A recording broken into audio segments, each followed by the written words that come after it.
খুলনায় বিশ্ব red cross red crescent দিবস 2026 উদ্বোধন করলেন এস.এম. মনিরুল হাসান বাপ্পি। বিস্তারিত প্রতিবেদনে। বিসমিল্লাহির রহমানির রহিম। আন্তর্জাতিক রেড ক্রস দিবস উপলক্ষে আয়োজিত আজকের এই উদ্বোধন অনুষ্ঠানে শেষে মানববন্ধন অনুষ্ঠান শেষে এই আলোচনা সভার সহযোগিতা সভাপতি রেড ক্রিসেন্ট খুলনার ভাইস চেয়ারম্যান আশরাফুল আলম নান্নু, আমার প্রিয় বড় ভাই, এখানে উপস্থিত আমার পছন্দের একজন মানুষ, দীর্ঘদিন ধরে রেড ক্রিসেন্ট সোসাইটির সঙ্গে দীর্ঘদিন ধরে কাজ করে আসছে আত্মমানবতার সেবায়। যে মানুষটি, আমি যখন চেয়ারম্যান ছিলাম তখন তিনি রেড ক্রিসেন্ট সোসাইটির সাধারণ সম্পাদক ছিলেন। সময় অসময়ে, প্রয়োজনে অপ্রয়োজনে, বিপদে আপদে আমাদের পাশে দাঁড়িয়েছে, ত্রাণ সামগ্রী আমার এলাকার মানুষকে দিয়েছে, ছিল রায়লা বিভিন্ন সময় আমাকে ত্রাণ সামগ্রী দিয়ে হেল্প করেছে আমার সেই বড় ভাই এস.এ. রহমান বাবুল ভাই। এখানে উপস্থিত রেড ক্রিসেন্ট সোসাইটির সদস্য আমাদের বাবুল ভাই, আর সকলের নাম আসলে আমি মঈন, রাজু, ফারুক, যাই হোক আমি সবাইকে ওইভাবে আর কি পুরো নামগুলো জানি না।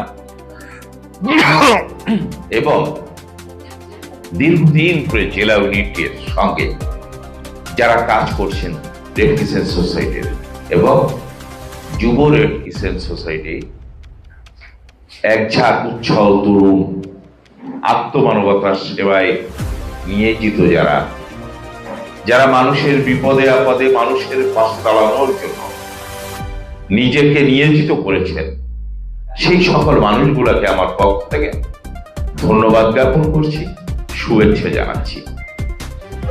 আপনারা নিঃস্বার্থভাবে মানুষের সেবায় কাজ করেন।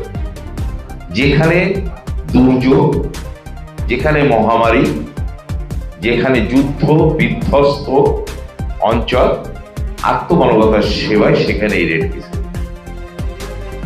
যাই হোক, আমাদের মাঝে এসে উপস্থিত হয়েছে আমরা মহিলা দলের আহ্বায়ক, সভাপতি, রেড ক্রিসেন্টের সদস্য আমাদের তসলিমা সন্ধ্যা আপা,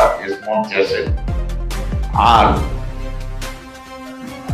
আমি আপনাদেরকে উৎসাহিত করি, আমি আপনাদেরকে ধন্যবাদ জানাই যে আপনারা মনে করেছেন বিনা স্বার্থে, বিনা পরিশ্রমিকে আপনারা আত্মমানবতার সেবায় কাজ করবেন বলে আজকে রেড ক্রিসেন্টের সাথে যুক্ত হয়েছেন। এই জন্য আপনাদের ধন্যবাদ না জানিয়ে কোনো উপায় নাই। আমি পদ অধিকার বলে রেড ক্রিসেন্টের চেয়ারম্যান হয়েছি খুলনা জেলা ইউনিটের। আমাকে আমার কাছে কিছু দাবি দাবা পেশ করা হয়েছে, কিছু কথাবার্তা বলা হয়েছে। আমি আসলে জানি না যে জেলা পরিষদের সম্পত্তি কিভাবে বরাদ্দ দেওয়া যাবে। আমি নতুন এসেছি, আমি আইনগত দিকটা অত ভালো এখনো জেনে পারিনি। আমি চেষ্টা করব, যদি আমার রেড ক্রিসেন্টের নামে এই সম্পত্তি হাসপাতালের জন্য বরাদ্দ দেওয়া যায়। আমাদের অনেক সম্পত্তি আছে, কোথায় এটা করলে ভালো হয়, বিশেষ করে কাস্টমঘাট এলাকায়, ওখানে আমাদের অনেক সম্পত্তি আছে। কিছু সম্পত্তি আমাদের বেদখলও আছে, জবরদখলও আছে। যাই হোক, আমরা যদি আত্মমানবতার সেবায় ওখানে একটি হাসপাতাল করা যায় বা আরো যেসব জায়গা আছে, আমরা এগুলো নিয়ে আলোচনা করে বাবু ভাইয়ের সঙ্গে আমরা দেখবো যে কোথায় করা যায়। আর অতীতে আমি মনোহরের কাছে জিজ্ঞাসা করতে মনে নাই, যে বাড়িটি রেড ক্রিসেন্টের নামে বরাদ্দ হয়েছিল আহসান আহমেদ রোডে, যে করা হয়েছে, ওই বাড়িটির ওই বরাদ্দের কপি যদি রেড ক্রিসেন্ট আপনাদের কাছে থাকে আমাকে দিবেন। আমি মাননীয় প্রধানমন্ত্রীর সাথে বিষয়টি পার্সোনালি কথা বলে ওই বাড়িটিও আমি রেড ক্রিসেন্টের নামে বরাদ্দ করছি। যদি ওই কোনো কপি আপনাদের কাছে থাকে সেটা আমাকে দিবেন। আরেকটা জিনিস মনে রাখবেন যে আমি আপনাদের পাশে ছায়ের মতো আছি। আপনাদের যে কাজগুলো চলে, সেবাগুলো আপনাদের এই সেবার প্রতিটি পাশে পাশে আমাকে আপনারা পাবেন। আমি আমাদের পাশে থেকে আমি কাজ করব। আমরা অফিসও আমাদের এখানে যে বরাদ্দ দিয়েছি, আপনারা তো আমার পাশাপাশিই থাকবেন। সঙ্গত কারণে সময় অসময় প্রয়োজনে অপ্রয়োজনে আপনাদের সঙ্গে কথা হবে, আপনাদের করে নিয়ে আলোচনা করে নিয়ে সমাধানের পদ্ধতি করব।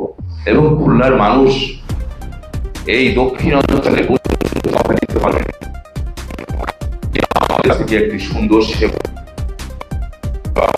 সেই সেবার জন্য আমাদের প্রস্তুতি নিতে হবে, প্রস্তুত থাকতে হবে, যে কোনো দুর্যোগ মোকাবেলা থাকতে হবে।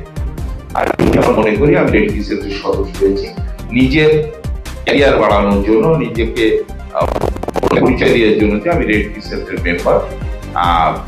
শুধু নামে মাত্র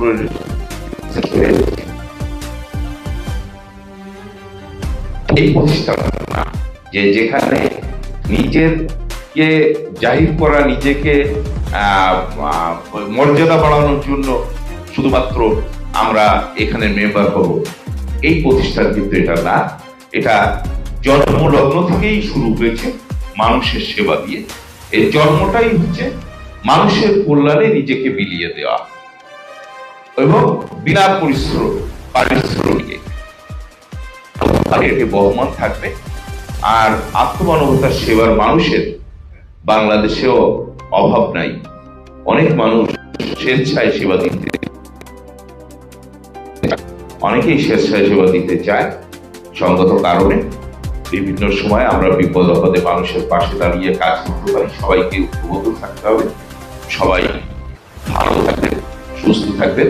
আপনাদের আলোচনা আপনারা আলোচনা করেন। আমি একটু অফিসিয়াল কাজ আছে আমার, আবার এখান থেকে ঢাকায় চলে যাব, সঙ্গত কারণে আমি একটু পুরো অফিস করবো। আপনারা আলোচনা করেন, আপনার ইউনিটি আরো শক্তিশালী করেন, সেই আশাবাদ ব্যক্ত করে আমি সকলকে ধন্যবাদ জানিয়ে সকলের সুস্বাস্থ্য দীর্ঘায়ু কামনা করে আমি শেষ করছি। আল্লাহ হাফেজ।